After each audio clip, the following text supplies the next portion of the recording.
Bonjour et bienvenue à tous dans cette nouvelle vidéo, ici Angélique d'Invest in French. Aujourd'hui, c'est l'épisode numéro 19 de la série de vidéos sur l'évolution de mon portefeuille boursier mois après mois et le tout premier de l'année 2023. Comme je l'ai mentionné dans ma précédente vidéo, cette année je ferai une vidéo récapitulative par trimestre. Ça me permettra de normalement poster plus de vidéos entre, mais ça, ce n'est pas gagné non plus. Dans cette vidéo, comme pour les précédentes, je vais donc vous parler des achats que j'ai effectués, des ventes aussi, des dividendes que j'ai reçus, ainsi que de la valeur de mes comptes mois après mois, avec les données récapitulatives de ce premier trimestre et mon opinion sur ces résultats. Comme d'habitude, je vais aussi utiliser mon tableur personnel sur Google Sheet. Si vous voulez en savoir plus dessus, je vous mets en haut à droite le lien de ma dernière vidéo présentant la version 2.0. Je reprécise bien que ce tableau est sur Google Sheet et non Excel, donc pas besoin de logiciel particulier, seulement d'un compte Gmail pour avoir accès à Google Drive. Je suis actuellement en train de faire quelques grosses modifications sur ce tableur, donc la version 3.0 devrait arriver prochainement. Si vous avez des questions, des remarques, des suggestions, je reste joignable ici, sur Facebook ou par email. Je vais aussi profiter de cette vidéo pour vous parler d'une nouvelle application qui a vu le jour il y a quelques mois, 100% canadienne et qui regroupe les investisseurs que nous sommes. Elle porte le nom de Blossom. Elle est entièrement gratuite et permet de voir les tendances actuelles de ce que nous, les investisseurs, achetons au jour le jour. Il y a la possibilité de voir la composition de nos portefeuilles boursiers sans aucun montant en dollars, mais seulement des pourcentages. Et vous pouvez aussi converser avec les youtubeurs canadiens connus qui sont par le biais de cette application beaucoup plus abordables que via YouTube. Malheureusement, tout est encore en anglais, donc pas cool pour nous francophones, mais j'ai échangé avec le créateur et il m'a promis que la version française devrait arriver rapidement. Vous trouverez dans la description de cette vidéo un lien pour vous y inscrire et qui vous permettra de recevoir 5 $ en cadeau. Via cette application, vous pouvez aussi répondre à des petits questionnaires et vous faire quelques dollars de temps en temps. J'espère donc tous vous y retrouver très vite. Avant de continuer, n'oubliez pas de liker cette vidéo, de vous abonner à la chaîne, de cliquer sur la cloche et de commenter. Merci d'avance. Et maintenant, allons voir les résultats de ces 3 premiers mois de l'année 2023. Comme d'habitude, commençons par les achats effectués. Par compagnie pour les achats multiples et ensuite par ordre chronologique pour les achats unitaires. Comme pour les vidéos précédentes, je ne vais pas vous citer les titres que j'ai achetés un par un, mais seulement le nombre final de titres achetés, le montant dépensé, le nombre total de titres que je possède de la compagnie, ainsi que les prix unitaires de chacun d'entre eux. Je vais aussi réutiliser mes petites images distinctives pour vous préciser dans quel compte ces titres se trouvent, même si je ne le mentionne pas à chaque fois. J'ai tout d'abord acheté dans mon TFSS CELI 18 actions de TELUS, symbole T.TO, pour un montant total de 482,25 $. Ça me fait donc désormais un total de 110 actions au prix unitaire de 27,71 $. J'ai acheté 4 actions de la compagnie Keyera, symbole KEY.TO, pour un montant total de 114,90 $. Ça me fait donc désormais un total de 111 actions au prix unitaire de 29,68 $. Dans mon compte au comptant chez Wealthsimple Trade, j'ai acheté 0,5994 actions de la compagnie Metro, symbole MRU.TO, pour un montant total de 42,99 $. Ça me fait donc désormais un total de 0,5994 actions au prix unitaire de 71,72 $. De retour dans mon TFSA, j'ai acheté 20 actions de la compagnie Transalta, symbole RNW.TO, pour un montant total de 236,58 $. Ça me fait donc désormais un total de 290 actions au prix unitaire de 17,20 $. Dans mon RRSP américain, j'ai acheté 2 actions de la compagnie AT&T, symbole T, pour un montant total de 37,54 $ américains. Ça me fait donc désormais un total de 34 actions au prix unitaire de 25,13 $ américains, soit environ 32,97 $ canadiens. De retour dans mon TFSA, j'ai acheté 4 actions de la compagnie Pembina, symbole PPL.TO, pour un montant total de 188,42 $. Ça me fait donc désormais un total de 90 actions au prix unitaire de 39,37 $. J'ai acheté 10 actions du REIT Choice Properties, symbole CHP.UN.TO, pour un montant total de 146,30 $. Ça me fait donc désormais un total de 210 actions au prix unitaire de 13,85 $. J'ai aussi acheté 12 actions du REIT Smart Center, symbole SRU.UN.TO, pour un montant total de 81,33 $. Ça me fait donc désormais un total de 151 actions dans mon TFSA au prix unitaire de 27,70$ et une action au prix unitaire de 27,77$ dans mon RRSP. Dans mon compte au comptant chez Banque Nationale, j'ai acheté 3 actions de la compagnie Main Street Capital, symbole MAIN, pour un montant total de 116,89$ américains. Ça me fait donc désormais un total de 6 actions au prix unitaire de $37,93 américains, soit environ 51,28$ canadiens. Dans mon TFSA, j'ai aussi acheté 53 actions du REIT Plaza Retail, symbole plz.un.to, pour un montant total de 254,84$. Ça me fait donc désormais un total de 555 actions au prix unitaire de $4,24. J'ai aussi acheté 31 actions du REIT Chartwell Retirement Residences, symbole csh.un.to, pour un montant total de 276,58$. Ça me fait donc désormais un total de 441 actions au prix unitaire de $9,11. Dans mon compte au comptant chez Banque Nationale, j'ai acheté 6 actions de la compagnie Stag Industrial, symbole STAG, pour un montant total de $198,44 américains. Ça me fait donc désormais un total de 6 actions au prix unitaire de $33,07 américains, soit environ 45,49$ canadiens. Et pour finir, dans mon TFSA, j'ai acheté 5 actions de Bell, symbole BCE.TO, pour un montant total de $302,40. Ça me fait donc désormais un total de 65 actions au prix unitaire de $63,40. Passons maintenant aux achats unitaires. Le 6 janvier, dans mon compte au comptant chez Wealthsimple Trade, j'ai acheté une action de Cenovus, symbole CVE.TO, au prix de $24,25. Je suis donc désormais à un total de 7 actions au prix unitaire de $21,86. Le 9 janvier, dans mon TFSA, j'ai acheté une action de Atco, symbole ACO.X.TO, au prix de $42,18. Je suis donc désormais à un total de 21 actions au prix unitaire de $36,29. Le 23 janvier, avec 2 actions de Fortis, symbole FTS.TO, au prix de $55,75, soit un total de $111,50. Je suis donc désormais à un total de 42 actions au prix unitaire de $55,98. Le 26 janvier, dans mon compte au comptant chez Wealthsimple Trade, j'ai acheté 5 actions de Mulen Group, symbole MTL.TO, au prix de $14,19, soit un total de $70,95. J'ai acheté ces actions car je voulais faire du swing trading. Je n'ai donc pas étudié la compagnie dans son ensemble, je voulais juste acheter bas et revendre haut sous quelques jours ou semaines. Il s'avère qu'ils payent des dividendes mensuellement. Je vais donc avoir aucun souci à attendre beaucoup plus longtemps que le prix monte bien haut avant de les revendre. Le 16 février, dans mon TFSA, j'ai acheté une action de la compagnie Algonquin Power, symbole AQN.TO, au prix de $9,90. Si vous voulez en savoir plus sur cette compagnie, je vous mets le lien de ma vidéo de présentation en haut à droite. Je suis donc désormais à un total de 231 actions au prix unitaire de $17,07. Le 2 mars, avec 3 actions de la compagnie Enbridge, symbole ENB.TO, au prix de $51,50, soit un total de $154,50. Tout pareil pour cette compagnie, si vous voulez en savoir plus dessus, je vous mets le lien en haut à droite de ma vidéo de présentation. Je suis donc désormais à un total de 28 actions au prix unitaire de $47,95.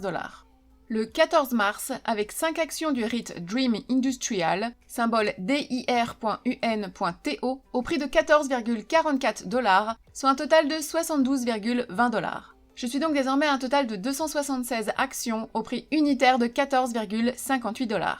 Et pour finir, le 20 mars avec une action de la compagnie Toronto Dominion Bank, symbole TD.TO, au prix de $79. Je suis donc désormais à un total de 16 actions au prix unitaire de $83,18. Dans ce premier trimestre de l'année, j'ai fait quelques petites ventes qui n'étaient pas réellement prévues. Alors la première vente a été faite dans mon TFSA CELI avec la compagnie Pembina, symbole PPL.TO, car en ce début d'année, ils ont décidé de passer en paiement de dividendes par trimestre et non plus par mois comme c'était le cas auparavant. Ayant investi dans cette compagnie juste pour les dividendes mensuels, je vais donc vendre petit à petit mes parts. C'est aussi le cas désormais pour Keyera, qui était aussi une compagnie dans laquelle j'avais investi pour les paiements mensuels de dividendes. Donc dans les mois à venir, je vais aussi me séparer de cette compagnie pour grossir mes positions dans les compagnies qui payent encore des dividendes mensuellement, car mon but est d'avoir un revenu mensuel de plus en plus important. Et même si ces deux compagnies ont un rendement de dividendes bien sympathique, je veux vraiment me concentrer sur une base mensuelle et régulière sur laquelle je peux compter dans mon budget, même si à l'heure actuelle je n'utilise pas cet argent pour vivre, ça sera le but d'ici quelques années. Donc le 15 février, j'ai vendu 10 actions de Pembina au prix de 47 $, soit un total de 470 $. Le prix moyen de ces parts était de 39,37 $, j'ai donc fait une plus-value totale de 76,31 $, soit 7,63 $ par part. J'ai aussi vendu dans mon TFSS CELI des actions de la compagnie Metro, symbole MRU.TO. J'aime beaucoup cette compagnie, mais son rendement de dividende est beaucoup trop faible pour avoir une place dans mon TFSA, tout comme l'était Alimentation Couche-Tard, à qui j'ai fait le même traitement il y a quelques mois. Je vais donc progressivement vendre les parts que je possède dans ce compte, pour ensuite les racheter dans mon compte au comptant, où ils pourront me verser de petits dividendes et prendre beaucoup de valeur. Le 14 mars, j'ai donc vendu une part au prix de 68,68 $ et le 22 mars, j'ai vendu une autre part au prix de 70,50 $. Mon prix de revient sur ces parts était de 56,15 $. J'ai donc fait une plus-value totale de 26,88 $. Je peux me permettre d'acheter ou vendre des titres un par un grâce à mon courtier qui est sans aucun frais de commission à l'achat et à la vente. C'est vraiment très agréable de ne pas avoir à se poser la question de si c'est rentable ou non de faire ça ou ça. Il y a juste à cliquer sur un bouton et pouf, c'est fait, et tout ça sans aucun frais. Donc si vous êtes comme moi et qu'un sou est un sou, je vous recommande à 200% Wealthsimple Trade. Super facile d'utilisation avec leur application sur téléphone portable ou même sur son ordinateur. L'ouverture de compte est tout aussi facile et rapide et sincèrement, il n'y a pas besoin d'avoir fait maths sup pour se servir de leur plateforme. Je parle bien entendu pour ceux qui sont comme moi avec la même façon d'investir, c'est-à-dire acheter des actions et attendre patiemment et sans rien avoir à faire que les dividendes tombent. Si vous cherchez un courtier pour faire du trading intensif, c'est tout autre chose. En attendant, si vous voulez en savoir plus sur Wealthsimple Trade, je vous mets en haut à droite le lien de la vidéo de présentation que j'ai réalisée en 2021 pour les découvrir et les aimer au premier coup d'œil. Et si vous voulez vous y inscrire, n'hésitez pas à utiliser mon lien de parrainage présent dans la description de cette vidéo pour bénéficier d'un petit bonus en argent pour booster vos investissements. Et si ça fait moins de 30 jours que vous êtes inscrit sans avoir utilisé un lien de parrainage, vous pouvez les contacter et leur donner mon code ZEAGMA et alors vous pourrez vous aussi bénéficier de ce bonus en argent. Merci d'avance à ceux qui utilisent mon lien de parrainage, c'est un geste très généreux de votre part qui me permet de continuer à faire ces vidéos.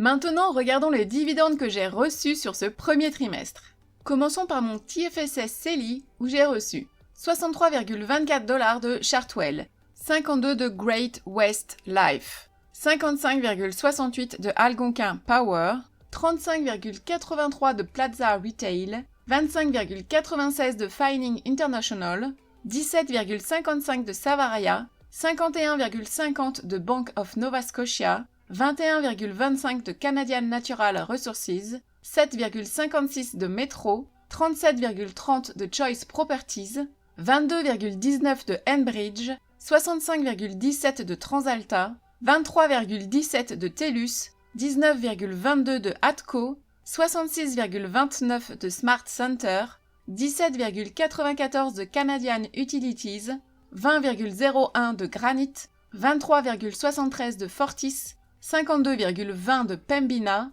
70,24 de Keyera, 55,20 de Bell, 66,86 de l'ETF TXF, 47,43 de Dream Industrial et 14,40 de TD Bank. Dans mon RRSP REER, j'ai reçu 19,69 de Atco, 6,73 de Canadian Utilities, 8,88 $ américains de AT&T, soit 11,79 $ canadiens, 26,31 $ américains de Realty Income, soit 35,58 $ canadiens, 7,40 $ américains de AbbVie, soit 9,91 $ canadiens, 1,33 $ américains de l'ETF QYLD, soit 1,79 $ canadiens, 22,68 $ canadiens de l'ETF TXF, 0,10 $ américain du REIT Orion, soit 0,13 $ canadien, $1,58 américain de Universal, soit 2,12 $ canadiens, et 0,15 $ canadiens de Smart Center. Dans mon compte au comptant chez Banque Nationale, j'ai reçu 278,45 $ américains de l'ETF QYLD, soit 377,17 $ canadiens, 204,72 $ américains de l'ETF RYLD, soit 277,61 $ canadiens, et 3,20 $ américains de Main Street Capital, soit 4,35 $ canadiens. On peut voir sur ce compte que j'ai eu un ajustement de taxe de 147,06 $ américains, soit environ 202 $ canadiens. Cet ajustement provient des impôts retenus à la source sur les distributions de QYLD et de RYLD.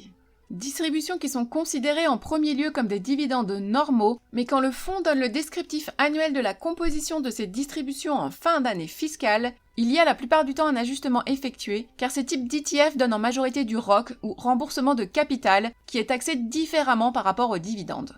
C'est donc pour cela que le gouvernement américain m'a redonné cet argent que j'avais trop payé au cours de l'année 2022. Je l'ai donc intégré au total des dividendes reçus car ça en fait partie, même si ça va grossir les données de ce mois de mars au lieu de s'étaler sur toute l'année. Si vous voulez en savoir plus sur le ROC, je vous mets le lien de la vidéo qui explique comment ça fonctionne en haut à droite. Et dans mon compte personnel chez Wealthsimple Trade, j'ai reçu 0,74 de Cenovus, 5,86 de Canadian National Railway, 3,33 de Dream Industrial, 0,60 de Mullen Group et 0,06 de Metro. Ce qui fait donc un total reçu pour le mois de janvier de 374,37 $ canadiens plus 178,30 $ américains, soit un total de 612,42 $ canadiens. Pour le mois de février, ça donne 135,49 $ canadiens plus 27,14 $ américains, soit un total de 171,74 $ canadiens.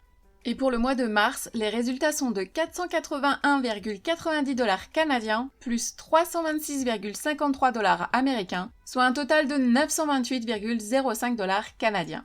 J'ai donc reçu pour ce premier trimestre 991,76 $ canadiens plus 531,97 $ américains, soit un total de 1712,22 $ canadiens.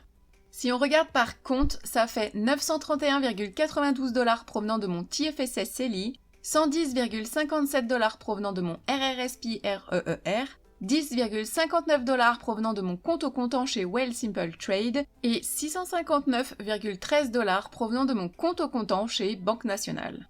Je dois dire que les résultats de mars me font chaud au cœur. Même si 200 $ de ces 928 $ de dividendes proviennent du réajustement de taxes que j'ai reçu du gouvernement américain, ça aurait tout de même donné 725 $ de dividendes sur le mois sans, et ça, c'est un nouveau record pour moi.